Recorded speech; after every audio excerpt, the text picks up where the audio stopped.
Hey ladies and gentlemen, welcome back. This is HD StarCraft and I'm here to bring you guys game number 2 between Bomber and TSL Polt. And Bomber, I've casted about 3 sets of him already. This is of course the 3rd set. He's won the last 2 against Lucira and against Sleep.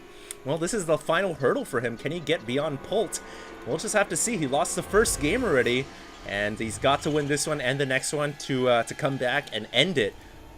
And we'll see if he can or not. Polt is the blue Terran on the right hand side of the map. Polt, extremely talented in the last game, going for identical builds with Bomber, but I feel like he had just the edge when it came to timings. Everything for him seemed to be a little bit more crisp. He finished his starport faster, he got the cloak earlier, he got inside the enemy base faster as a result, and he killed off more SCVs as a result. The base trade scenario, I think Bomber was kind of forced into a situation where, you know what, he felt like he was behind, he needed to make something happen, so he tried to circumvent the center of the map. And, you know, I thought it could have worked out well for him, but there was just a couple of micro mistakes, I think. He didn't kill off that siege tank, for example. Maybe he was just too preoccupied with the attack and defending at the same time. And you can't really blame him for that. It's extremely taxing on your ability to multitask when you're forced to do, you know, several things at once. And you know the game is on the line. If you make any mistake at all, even if it's an inch or a mile, it can be multiplied into infinity in StarCraft 2 over time. So Bomber, unfortunately, did lose that first game for him. And we'll see what happens here in game 2. Polt has made the mini supply depot, which of course acts as a full wall, and now he's going to finish it off. Does not want to let himself get scouted. That's usually why Terran players will wall off in TVT. So that's kind of interesting. We do have a similar dynamic coming out from Bomber, but he is getting a tech lab on his initial barracks, so we're probably going to have a Reaper opening from Bomber, and there is that initial Reaper on the way right now. Reapers in StarCraft 2 used primarily for scouting purposes. They can also get inside and do a little bit of damage to the SCVs as well and be very annoying to your opponent. So oftentimes it's a reasonable cost to make that Reaper, but of course you don't really want to utilize it as the main unit of choice unless you're just going for some cheesy play like mass Reapers. I don't know. I don't think we're gonna see that though. So there is a first Reaper on the way right now. Polt has expanded. The SCV cannot get up, and unfortunately SCVs aren't tall enough to see above the cliff, and so that command center will go undetected. And so Polt wants to go for a macro game. Bomber also wants to go for a macro game following the Reaper opening. And his initial Reaper is making its way inside here, and unfortunately for Reapers, while they aren't as tall either to see up the cliff, they can of course use their jetpacks and they can jump up, and now the Reaper is inside the main base. It can see that refinery to the north, and let's see what other scouting. Oh wow, nice micro from Polt, sends his SCVs behind the mineral field, and he picks off the Reaper, does not allow the Reaper to you know, to move around the base, and so that command center still goes undetected. And really right now Bomber has no idea what's coming for him. All he sees is a double refinery, and because of that he's got to make an engineering base similar to the last game. He's got to get some type of anti-air defense up within the next couple of minutes, and so that's going to hurt him a little bit because really he doesn't need an engineering bay that early on. What he really needs to do is just macro and stay on point with Polt. And it looks like he gets another Reaper inside, so he does confirm the scout. Well done right there by our Terran player Bomber. And really it only costed him a couple of Reapers, so not a terrible loss at all.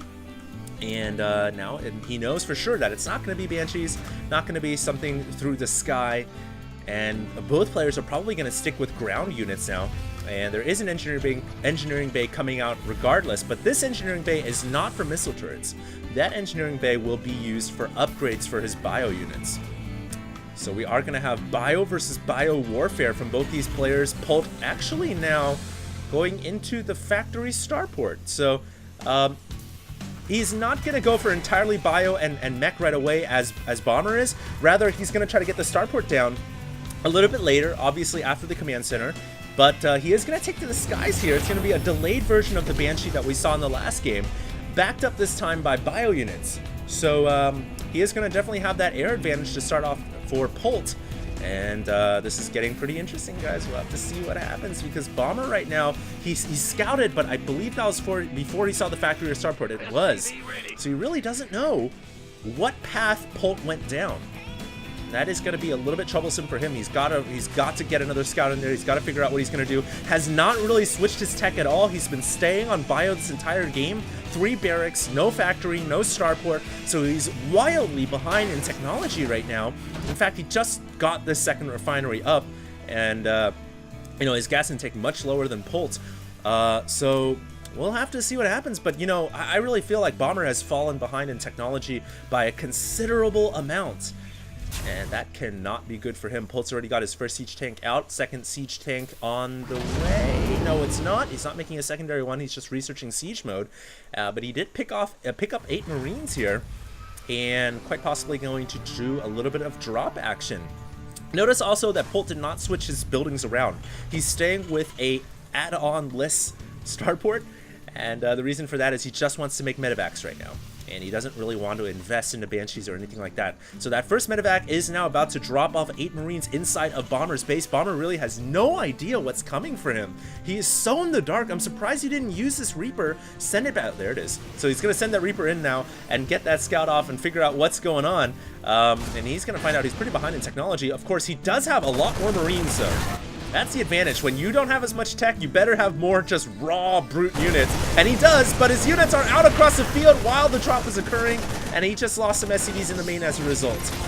8 SCVs have gone down. Another building, the starport, has been delayed. A barracks has been delayed as well, but he's going to make an attack with all of his Marines, but he runs into a bunker and 2 sieged up tanks, and that's where, you know, you might have brute force, but your opponent has more technology, and I don't care how many Marines you have, but you're not running into those siege tanks, and you're not going to be able to kill them. So Polt just obliterates the Marine attack, and he has to call GG, so that was very, very one-sided. Bomber just trying to go for... just really had a build order loss, I think. Just fell behind in tech, tried to make an attack while tanks were up, and that's pretty much the end of Bomber's run. Wow. Surprising. So these TVTs I thought were going to be much, much longer. Typically, Terran versus Terran, I think the average game time has been like 20 to 30 minutes, but these have been all less than 20. So pretty quick TVTs right there, guys. And I'll bring you guys a couple more IPL4 qualifiers. Of course, I have to start packing for Vegas and preparing for my trip. So once again, I do want to urge all of you guys to go ahead and tune into the stream, www.twitch.tv/IGN Pro League. We'll start on Friday at 10 a.m. And if you guys enjoyed these broadcasts, make sure to check me out on YouTube. I'll be always bringing you guys great StarCraft 2 material. Of course, Heart of the Swarm, not too far away. Diablo 3, not that far away either. The announced date was, or the release date was announced. So I'm very excited for Diablo 3. I'll be playing a lot of that. And that's pretty much it for me, guys. I might bring you guys some footage of a different game that I've been playing a lot of in the near future. I really, really love this game. It's called Heroes of Newerth. And I'm sure some of you guys, or a lot of you guys have played it as well. Pretty much a Dota game. But that's about it, guys. Hope you guys enjoyed. And you guys can follow me on Facebook at Twitter at HD StarCraft. Of course, my YouTube home is /HD StarCraft as well. Thanks, guys. This is HD, signing out.